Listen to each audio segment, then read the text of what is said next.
मैं आपका mentor AK Singh और आज फिर हम अपने EVS NCERT का सेकंड चैप्टर देखेंगे, यानी कि कक्षा 4 के जो हम EVS की NCERT देख रहे हैं। और EVS की NCERT में चैप्टर 1 कर लिया हमने, चैप्टर 2 भी आज हम करेंगे। और चैप्टर यानी कि EVS की NCERT कक्षा 3 की प्लेलिस्ट बन गई है, तो वहाँ पर आप जा सकते हैं। ऐसी 4th की बन जाएगी, 5th की बन जाएगी। तो आपको क्या करना है, सारी EVS की NCERT को देख के जाना है, जिसमें आपको पेपर 1 का सारा कंप्लीट हो जाए। और जब EVS की NCERT देख रहे हो तो ये चीज़ ध्यान रखना कि EVS की NCERT में से ही क्वेश्चन यानी कि आपको पुटअप मिलेंगे। स्टेट टेट के लिए नहीं बात कर रहा, मैं CTET की बात कर रहा हूँ। ठीक है बच्चों, चलिए तो हमने पहला चैप्टर देख लिया। और प्रीवियस ईयर के जैसे बच्चे को पेपर चाहिए, यानी कि जिस बच्चे को प्रीवियस ईयर के पेपर चाहिए हिंदी मीडियम में, तो आप लेना चाहते हो तो 21, 22, 23 प्लस फ्री में आपको EVS की NCERT मिलेगी और कीमत रखी गई है 199। और दूसरा ऑफर है आपको इंग्लिश वाले बच्चों के लिए, यानी कि 2011 से 19, 2022, 23, 2021, 22, ठीक है, 21, 22 विद अगस्त पेपर, इसमें भी अगस्त पेपर इंक्लूडिंग है। और प्लस EVS की NCERT, यानी EVS NCERT फ्री में मिलेगी। उसकी कीमत रखी गई 299 में। यहाँ 299 में 4 बुक मिलेंगी, यहाँ पर 199 में 3 बुक मिलेंगी। ऑफ़र क्या है आपका डिस्क्रिप्शन में दिया गया है, वहाँ से आप ले सकते हो। तो चलिए पहला चैप्टर हमने देख लिया था, यानी पहला चैप्टर देख लिया था। अब देखते हैं दूसरा चैप्टर, यानी कि दूसरे चैप्टर में हमें देखते हैं क्या बताया गया।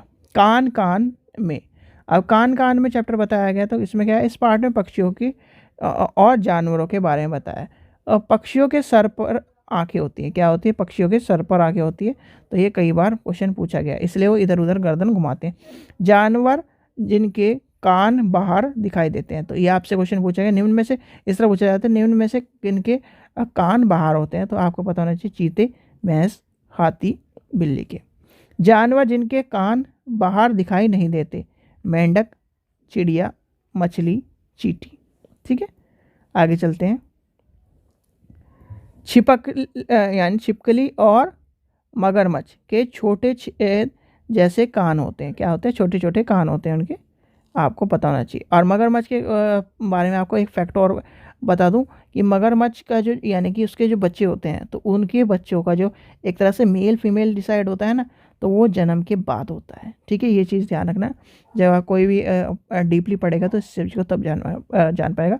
फिर आगे देखते हैं, जानवरों के खाल पर डिज़ाइन उनके शरीर पर बाल होने के कारण होता है। बच्चे क्या कर देते हैं, उनके क्या है, उनके परिस्थिति के अनुसार, उनके जन्म के अनुसार, या फिर ये कहते हैं कि वो वंशानुगत होते हैं, नहीं, उनके क्या है, उनके जो खाल के जो डिज़ाइन होते हैं उसके अनुसार होता है। और ये क्वेश्चन आपसे कई बार पूछा गया, तो इसलिए आपको ये क्वेश्चन भी कहीं ना कहीं पता होना चाहिए, क्योंकि ये क्वेश्चन इम्पॉर्टेंट क्वेश्चनों में से एक है।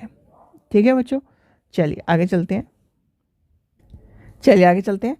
जिन जानवरों के कान बाहर दिखाई देते हैं उनके शरीर पर बाल होते हैं और वह क्या करते हैं, बच्चों को जन्म देते हैं। ये ध्यान रखना, ये भी क्वेश्चन कई बार पूछा गया है। यानी कि वह कौन से, यानी कि जो यह पूछा जाता है कि जिनके जानवरों के कान बाहर होते हैं और जो जिनके शरीर पर बाल होते हैं, वो निम्न में से कौन सी प्रक्रिया से गुजरते हैं, इस तरह से पूछा जाता है। वह जन्म देते हैं, यानी कि बच्चों को जन्म देते हैं। जैसे कि आप हो, बंदर हैं, या फिर इस तरह की जो चीज़ें हैं वो जन्म देते हैं। जिन जानवरों के कान बाहर दिखाई नहीं देते उन यानी और शरीर पर बाल नहीं होते, वह क्या करते हैं, अंडे देते हैं। जैसे आपकी क्या है, बहुत सारी आपने देखा होगा छिपकलियाँ हैं, और कौन से अंडे देती हैं, पक्षियाँ हैं, तो वो क्या है, एक तरह से अंडे देती है। तो ये आपसे क्वेश्चन पूछा जाता है। ठीक है बच्चों, तो इसके बाद है आपका चैप्टर 3। ठीक है, तो ये था आज का आपका चैप्टर 2। और कहीं ना कहीं इनमें से ये क्वेश्चन कहीं ना कहीं, यानी पहला और दूसरा जो चैप्टर है ना, आपके मोस्ट इंपॉर्टेंट चैप्टर है, इसमें 2 से 3 क्वेश्चन आपसे पूछे ही जाते हैं, तो इसलिए इस चीज़ का ध्यान रखना। ठीक है बच्चों, आशा करता हूँ आपको वीडियो पसंद आई तो लाइक करें, चैनल को सब्सक्राइब करें, वीडियो को ज़्यादा शेयर करें। Thank you.